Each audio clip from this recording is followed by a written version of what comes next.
Сайн байцгаана уу? Индра байна. За өнөөдрийн бичлэгээр би та бүхэндээ юу ярих вэ гэхээр Монголоос Австрал руу, Австралиас Монгол руу хэрхэн хамгийн хямд виз худалдаж авах вэ гэдэг талаар зөвлөгөө өгөх гэж байна. Монголоос Австрал руу шууд нислэг захиалж ирсэн. Тэгэхэд бол маш үнэтэй 4,800,000 ойролцоогоор 5 сая төгрөгийн үнэтэй шууд нислэг байсан. Тэгээд энэ удаад болохоор би сургуулийнхаа амралтаар Монгол очоод ирэх гэсэн зорилготойгоор билетээ 2-3 сарын өмнө захиалсан. За тэгэхэд ойролцоогоор $1,000 орчим болсон. Ойролцоогоор тэгэхээр 3,500,600 орчим болсон байгаа.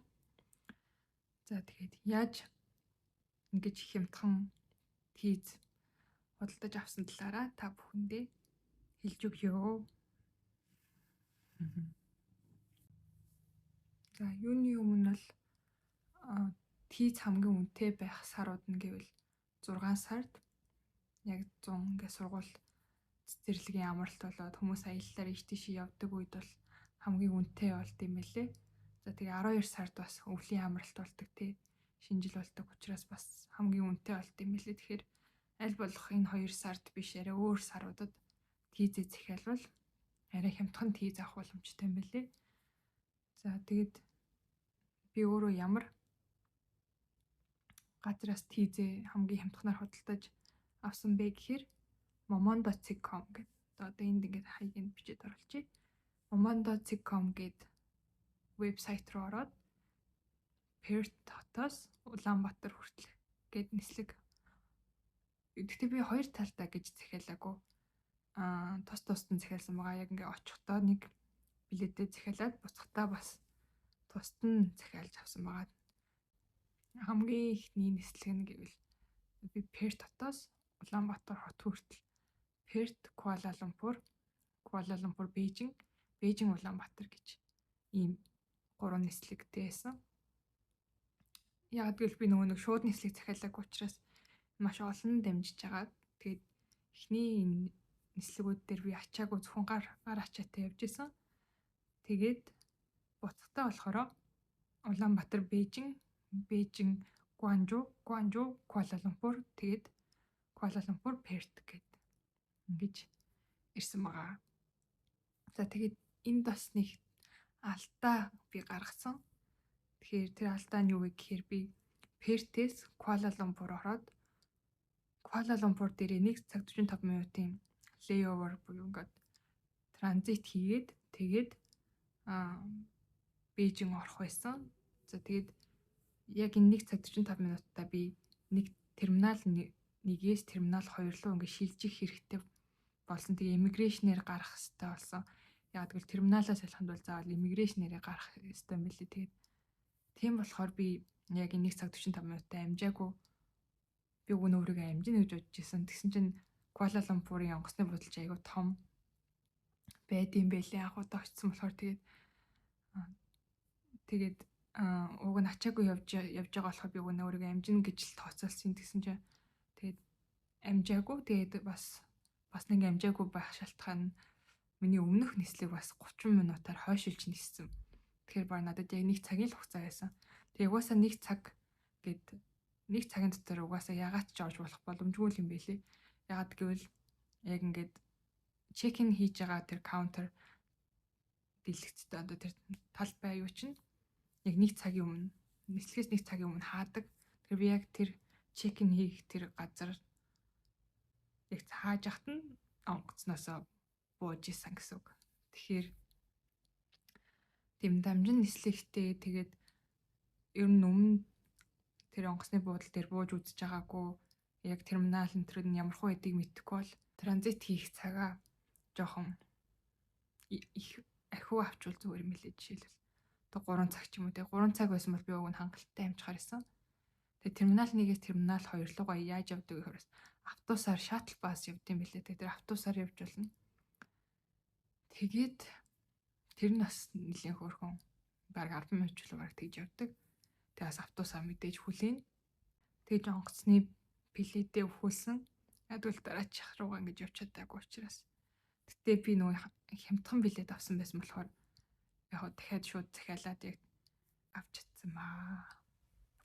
Цогтаа болохоор Улаанбаатараас Бээжин, Бээжингээс Гуанжуу, Гуанжуугаас Куала-Лумпур, Перт гэж ирсэн байна. За ингээд бол бараг 2 өдрийн нислэг болж исэн. Ингэж олон нислэг дамжиж байгаа учраас тэгээд хоорондох зайн Бээжин дээр би бараг 10 цаг онгоц хүлээхээр байсан. Тэгэхээр 10 цаг онгоц хүлээгээд сууна гэдэг бол мэдээж маш ер нь л хэцүү. Онгоцны буудлын дээр яг ингээд суух газар ч болтохгүй. Тэгж явж байгаад би яг тийм sleep hub яг ингээд унтах зориулттай тийм капсулууд идэг юм бэлээ. Тэгээд тэр Бээжингийн тийм капсулаар орж амарсан 1 цаг нь 30,000 төгрөг гэсэн. Тэгээд би нэг 2 цаг унтаад ирч хүчээ эргүүлж олж аваад тэгээд онгоцондоо суугаа явсан байгаа. 2 цаг унтах юм юу захиалсан бол 20 оны нэг дэлгүүрээс тэр онгоцны буудлын дотор байдаг дэлгүүрээс 20 оны юм авах хэрэг ваучер өгдөг. Тэр 20 он тэгэхээр нэг 10,000 төгрөг. Тэгээ буцаагаад би нэг 10,000 төгрөг буцаагаад авчиж ял гэсэн үг. Тэгэхээр 3 цаг хэрвээ болвол 3 цаг хүртэл байвал 30 оны ваучер өгдөг. Тэгээ тэр нь бас их хөөрхөн санагдсан. За тэгээд Куала-Лумпур дээр бас би 10 цаг хүлээж байсан. Тэгээ 10 цаг хүлээж явахдаа бас яг тийм капсул хайгаад явж исэн чинь илүү гоё тийм газар болсон. Тэр нь бас яг тийм унтлахын кабин юм бэлээ. Яг тийм капсул шиг хэлбэртэй. Гэхдээ Бээжингийнхийг бодвол илүү гоё нь шүршүүртэй, тэгээд нойлтой, тэгээд локертэй өөрийнхөө эд зүйлсийг хийгээд тэгээ яг ингээд доторх нь яг нэг тийм буудалд орцсон юм шиг дотроо зурагттай, агаар жуулагчтай, тэгээд сэрүүлгээ хүртэл тавьчих болдог. Тийм гоё унтлахын өрөө байт юм билээ. Тэгээд тэр нь бас нэлээд хүлээлттэй. Би бараг гадаа нь цаг 2 цаг хүлээж иж орсон. Тэгээд тэр бас яг адилхан 30,000 төгрөг ойролцоогоор Монгол мөнгөөр 30,000 төгрөг байсан. Тэгээд би бас яг тэнд 2 цаг амраад тэгээ гарч ирсэн. Тэр бас туршлага надад маш их таалагдсан. Тэгээд өөр хүмүүс заавал ингээ гатгшаа гараад үнэтэй буудлууд ороодох шаардлагагүй. Зүгээр тийм sleeping cabin гэсэн л ороод тэгээд шүршүүрт ороод тэгээд амраад тэгээд цай энэ бас тэр үнэгүй байт юм лээ. Тэр Малайзд цай, кофе энэ төр байждаг. Тэгээд тэр юу нас их гоё байсан. Тэгээд тэнд болохоор бас цагийн урамшуул нь 3 цагаас дээш 1 цаг үнэгүй амрах тийм ирэх хөвгт юм билээ. Тэгээ би яг 2 цаг л авсан. Тэгээд илүү цаг авчвал бас онгоцсондоо чек-ин хийж амжихгүй. Тэгээ чек-ин хийж чинь мэдээж Куала-Лумпур, Бээжин дээр бол маш их очиртой. Ер нь нэлийн том онгоцны буудлууд тэгээ олон нислэг хийгддэг болохоор маш их очиртой. Ер нь аль болох эртхэн чек-ин хийгээд тэгээд иммиграшнээр бас гарах болохоор эртхэн ороод эртхэн л явж ивэл хэрэгтэй юм билээ. Тэгэхгүй яг цагийн тулгачвал бараг тэд нартай амжихад бас хэцүү болддог юм шиг санагдсан.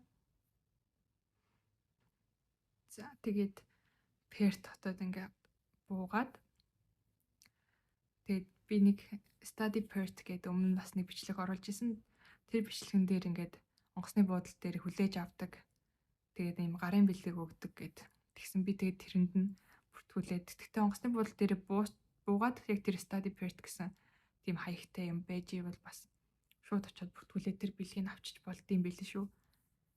Тэгээд би өмнө бүртгүүлсэн байсан болохоор очиод шууд бэлгийг авсан. Тэгээд бэлэг нь юу байсан бэ гэхээр ноутбукны кейс юм.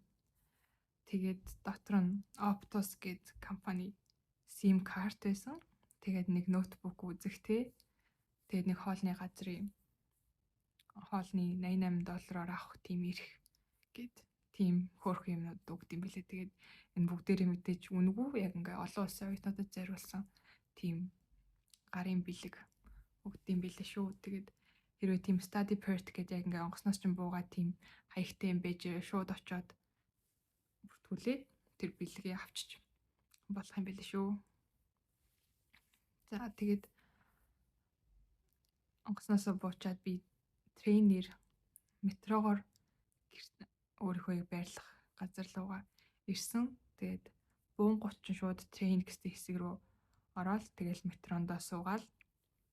Тэгээд яг энэ Перт хотын ялангуяа баруун Австралийн трейн, метро, автобус нь дотроо ингээд заавал дарж иж эсвэл трейн дээр ингээд метрондоо суухдаа ингээд гадна талд нь хаалган дээр нь товчлуур байгаа. Тэгээд тэр товчлуур дээр нь дарж иж тэр хаалга нь онгоогоод бууж сууд юм байлээ. Тийм болохоор тэрийг бас мэдээд авчвал их сонирхолтой юм шиг санагдсан. Тэгвэл би яг ингээд Сиднейгээр аялж явж байхдаа метронд суусан тийм ямар нэгэн товчлуур мовчлуур юусэн байгаагүй метронд нь. Тэгээ шууд л ингээд бүх хаалга нь онгоогоод буугаал явжсэн. Хэрвээ тэгээд товчлуураа дарахгүй бол тэр хаалга нь онгохгүй тэгээд дараачийн буудал дээр нь буух юм уу тэгээд өөр газар руу явах тийм эрсдэлтэй байгаа. За миний туршлага гэвэл юм байна. За өөр надаас асууж тодруулах мэдмээр байгаа зүйлсээ бол би дараагийн бичлэгүүдээрээ оруулж өгч болно шүү. За надтай хамт байсанд баярлалаа.